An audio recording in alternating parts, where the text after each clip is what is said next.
Hi top drivers, we are Unisim Racing, and in this first part of the video, we'll dive into how to tweak and refine your prototype setup using telemetry as a key tool. But before we even start talking about setup and data analysis, there's something more important to master: driving technique. Trail braking, throttle control on corner exit, knowing and respecting your braking points, hitting consistent racing lines, and applying effective techniques through corner entry, apex, and exit. These are the true foundations. Consistency is king. If you brake 20 meters earlier on one lap and 20 meters later on the next, no setup in the world will save you. Telemetry can reveal a lot, and setup adjustments can offer meaningful performance gains, but only if your driving is already solid and repeatable. First the technique, then the technology. Only by following this order will you be able to unlock the full potential of both the car and the data. We'll be on board the BMW LMDh at Daytona, putting the car through its paces in various stints and analyzing the telemetry from each run. The goal? Fine-tuning setup parameters step by step to find a car that's not just balanced but truly competitive. Daytona's road course is a thrilling testbed for LMDh machines, a demanding mix of high-speed straights, iconic bank turns from the NASCAR oval, and a technical, twisty infield where lap time is truly earned.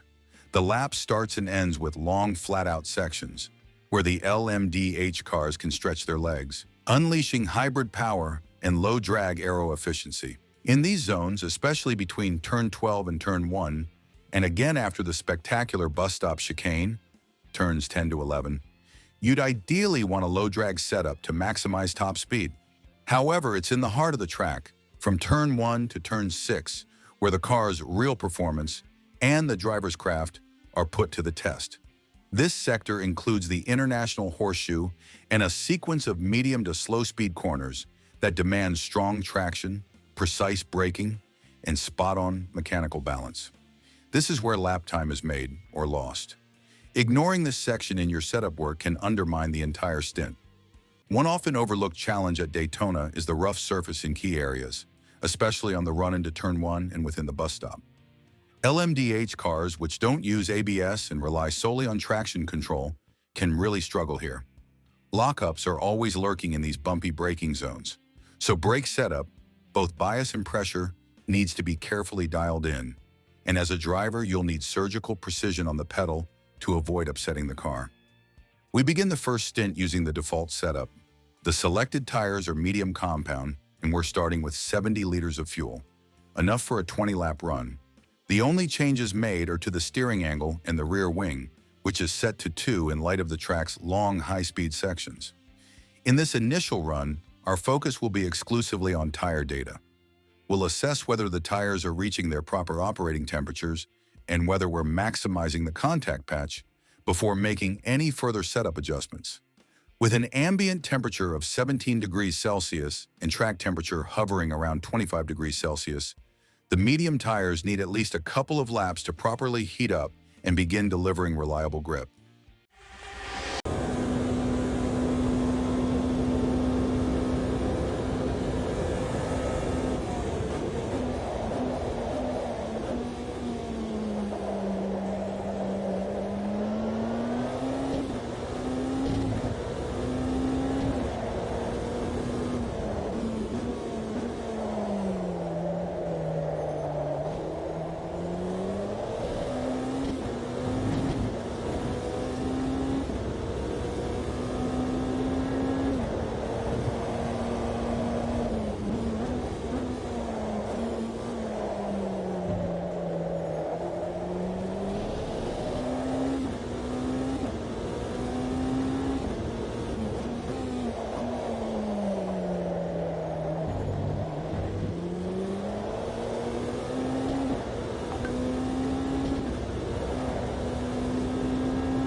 After completing 7 laps, our best time was 1 minute 35.159, with a push lap starting at 1 minute 38.5.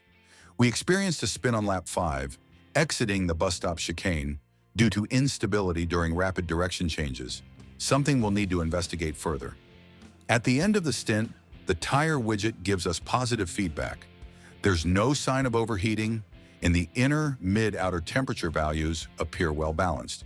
Still, we'll analyze the graph showing average tire temperatures versus combined G-force performance, sum of lateral and longitudinal loads.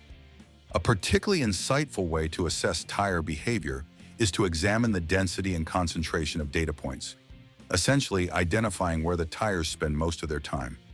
By observing how performance, measured in combined G, changes with temperature, we can determine if the tires are operating within a stable and productive thermal window, free from grip drop-offs or random temperature spikes. Both front and rear tire graphs reveal a tight cluster of data within a clearly defined range. Front tires operate mainly between 75 degrees Celsius and 81 degrees Celsius. Rear tires stay mostly within 78 degrees Celsius to 85 degrees Celsius. This high concentration of data suggests that the tires are spending the majority of time within this temperature window, which we can confidently define as the tire's natural operating zone. There are no visible signs of thermal degradation or performance drop-offs beyond these ranges, indicating that tire overheating is not an issue in this stint. The rear tires are operating at slightly higher temperatures than the fronts, on average about +5 degrees Celsius, which is perfectly in line with the nature of the track. Aside from the long, full-throttle stretches, Daytona's central infield section is a classic rear limited zone that places considerable stress on the rear tires during acceleration and cornering. The thermal values are evenly spread, with no significant signs of imbalance that would suggest deeper issues in terms of thermal distribution. Next, we take a closer look at the internal heat distribution across the 3 bands of each tire. The first step is selecting the most relevant section of the track to base our reading on. Considering Daytona's hybrid layout, part oval, part technical road course, and its counterclockwise configuration, the right-hand side tires are typically the most stressed. However, due to the flat-out nature of the bank sections, the contact patch readings from the outside tires on that side offer limited insights. These turns are taken with very little steering input and constant speed, meaning there's not much load variation to inform setup decisions. For the same reason, the idea of running an asymmetrical setup is off the table. The oval's influence on balance is minimal when it comes to optimizing grip and tire usage in the technical sectors. The most critical section, then, becomes the fast and demanding bus stop chicane. Here we need as much lateral grip and precision as possible to carry high speed cleanly through the direction changes. The right side tires return valid values that fall well within the ideal operating range. But the same cannot be said for the left-hand side. The left rear shows a middle band temperature that's too high compared to the inner and outer edges, a clear sign of overinflation. Cross-referencing this with pressure temperature data confirms the issue, so we proceed to slightly lower the rear tire pressures to address it. The left front, meanwhile, displays a pronounced temperature gap between the inner and outer shoulders, too wide to ignore. This suggests excessive camber, which will reduce to bring the temperature distribution back into a more efficient and balanced range. With this preliminary analysis of the tire behavior complete, we shift our focus to aerodynamics and gear ratios. Excluding the 3 specific points where the car bottoms out on the inner side due to the steep banking of the oval sections, we notice that on the straight leading up to the bus stop, there's still plenty of margin to lower the ride height, both at the front and rear. Doing so would allow us to gain valuable downforce without significantly increasing drag. We move on to analyze the data related to the car's aerodynamic behavior, focusing on downforce and aero balance. When we talk about a car's dynamic balance, it's crucial to understand how aerodynamic load is distributed along the chassis and how that relates to the car's static weight distribution. The weight distribution is fixed, aside from fuel consumption during a stint, and is determined by design choices such as engine placement, cockpit location, and chassis layout. In contrast, the aero load distribution is highly variable and influenced by parameters like rake, wing settings, diffuser efficiency, ride height, speed, and overall setup. The center of pressure represents the point along the car's longitudinal axis where the total aerodynamic force acts. Ideally, the cop should sit around 5 to 10% further rearward compared to the static weight distribution. This offset is important for maintaining high-speed stability because as speed increases, aerodynamic forces play a growing role in how the car behaves dynamically. In the case of our BMW LMDh, which has a weight distribution of 46% front/54% rear, the ideal stable COP range should fall somewhere between 59% and 64% to the rear. The best place on track to analyze aerodynamic data, such as downforce levels, drag, and COP, is at the end of the longest straight. That's where the car reaches its top speed and thus experiences the maximum aerodynamic effect. This is critical because aerodynamic loads increase quadratically with speed. Put simply, the faster you go, the more downforce and drag are generated by the airflow. And because the mechanical grip's influence diminishes at these speeds, this moment becomes the ideal window to assess the car's aero efficiency, since the aero contribution overwhelmingly dominates the handling characteristics at that point. At full throttle, the car is in a linear state, no steering input, no braking. The chassis is relatively flat and stable, which is crucial. This kind of aerodynamic steadiness filters out mechanical or dynamic disturbances, allowing us to get a clean read on key parameters such as effective static rake at top speed, front duct or rear aerodynamic load distribution, total aero pressure, and how it's distributed across the car. Before we continue with the video, make sure you subscribe to the channel and hit the bell icon to stay updated on all our latest content. And if you're passionate about sim racing and want to connect with like-minded drivers, join our Facebook community, Universitatal Sim Racing. Now back to the video. Based on the data, we observed a center of pressure at 56%, which points to a mild oversteering tendency. Something we definitely felt on track, especially in high-speed sectors like the bus stop. There, the COP dropped dramatically to 7%, with almost no rear downforce, resulting in severe instability. This drop correlates with a sudden and exaggerated positive rake, meaning the rear end of the car pitched up aggressively under braking, disrupting the aerodynamic balance. To counter this, we're lowering the rear ride height from 75 millimeters to 70 millimeters. Not so much to gain efficiency on the straights, but to recover rear downforce in fast corners, where stability is critical. With both tires and aero sorted, we now turn to gear ratios. The first step is identifying the engine's optimal power band, the RPM range where the engine delivers the most consistent and usable power on track. From the telemetry graphs, we see that the power curve starts climbing around 5,300 to 5,500 RPM and continues to rise steadily until about 7,000 to 7,200 RPM. Peak output is reached between 7,350 to 7,500 RPM, with power readings in the 660 to 670 horsepower range. Beyond 7,600 RPM, the curve begins to flatten or dip slightly, indicating a plateau or drop-off in usable power. To define a practical power band, we need to pinpoint the zone where power ramps up quickly and stays high, before it levels off or declines. Based on the data, the usable lower threshold begins around 5,800 to 6,000 RPM, where output surpasses 500 horsepower and becomes stable. The upper threshold is between 7,500 to 7,600 RPM, just before the decline starts. With this in mind, we now know that ideal shift points should fall between 7,200 and 7,600 RPM, ensuring that after each upshift, engine speed lands back within the power band. From there, we'll fine-tune final drive ratio and possibly intermediate gears to make sure post-shift revs never drop below 6,000 RPM, keeping the car constantly in its strongest operating zone. With this data in mind, we now turn to the RPM versus speed graph to assess whether the gearbox is keeping the engine within the optimal power band, whether shift points are correctly set, and whether the gear ratios align with the engine's performance characteristics. If RPMs fall below 6,000 after an upshift, the engine drops out of the power band, hurting acceleration. If we upshift before hitting 7,300 to 7,500, we're leaving unused power on the table. And if we rev beyond 7,600, we're stepping into the declining part of the power curve, gaining no additional speed and wasting engine efficiency. Let's break down the gears one by one based on the data. First gear is practically irrelevant. There's only one data point, and RPMs stay between 5,200 and 6,000.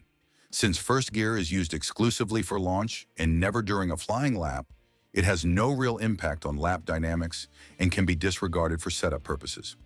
Second gear is problematic. It starts at around 5,000 RPM and extends to nearly 8,000 RPM. This tells us two things.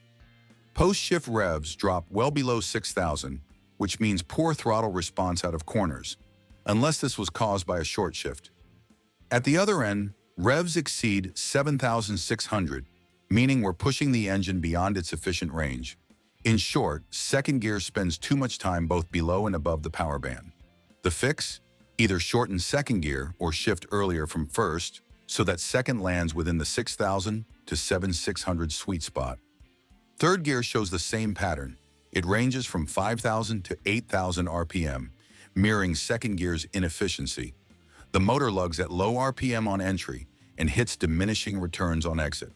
Once again, we're sacrificing performance at both ends. Third gear also needs to be shortened to keep it centered within the power band. Fourth gear is a bit more refined. It begins at around 6,500 RPM, so it's already within the effective power range. However, it also climbs past 8,000 RPM, again exceeding the optimal 7,600 RPM ceiling. In this case, we don't necessarily need to adjust the gear ratio drastically. A more timely upshift might be enough. Still, tweaking the ratio slightly could help keep the revs safely below 7,600 without sacrificing speed, maximizing the usable torque curve, and avoiding over-revving. This analysis confirms that most of the lower to mid-range gears need realignment, either via ratio adjustment or more disciplined shift timing, to keep the engine consistently inside the 6,000 to 7,600 RPM zone, where it delivers peak performance. Fifth gear behaves similarly to fourth. It starts around 6,400 RPM and tops out near 7,900, just slightly more restrained, but still edging above the ideal range. Again, a mild shortening of the gear ratio or a slightly earlier upshift would improve performance, even though it's already relatively well positioned. Sixth gear, on the other hand, is spot on. It operates entirely within 6,300 to 7,600 RPM, covering the full power band without overshooting.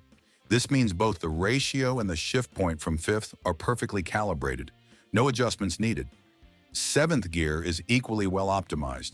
It ranges from 6,500 to 7,500 RPM, staying neatly within the power band and serving as an excellent top gear for straights. The car uses the engine's remaining power efficiently without spilling into the drop-off zone, ensuring maximum speed with minimal loss of efficiency. In summary, gears 2, 3, 4, and 5 need careful attention. Second and third drop too far below 6,000 RPM after shifts and extend beyond 8,000, making them inefficient at both ends. Fourth and fifth are better in terms of entry RPM, but still overshoot on the top end. By contrast, sixth and seventh are perfectly dialed in and require no changes. To avoid a complete overhaul of individual gear ratios, we decide instead to lengthen the final drive. This serves a double purpose. It adjusts the overall gearing to better suit the power curve. It aims to increase top speed, even if that means sacrificing some low-end acceleration. Acceptable, since the engine isn't particularly strong at low RPM due to the lazier final drive multiplier. In practical terms, this adjustment will make the car slower to rev up in the lower and mid gears, reducing acceleration out of tight corners, but should, hopefully, help us achieve a higher top speed on long straights. As for brake pressure, after observing minimal lockups, we decide to increase the maximum brake pressure by 5%, allowing for more bite under braking without compromising control. Finally, to wrap up this first phase of the analysis, having verified the car's vital signs, we go ahead and reduce the engine air intake opening. Since both water and oil temperatures are low, we can afford to do this in hopes of reducing aerodynamic drag and gaining a bit more straight-line speed. One last tweak: given the car's instability under braking, we opt to reduce the engine braking effect. This helps mitigate over-rotation on corner entry. Be careful here. In the setup menu, increasing the engine braking value actually reduces the braking effect, not the opposite. Counterintuitive, but important to remember. And that's it for this first part of the video. If you enjoyed this deep dive and don't want to miss the second part, make sure to leave a like, subscribe to the channel, activate the bell icon, and join the Università del Sim Racing community to share your passion for virtual motorsport.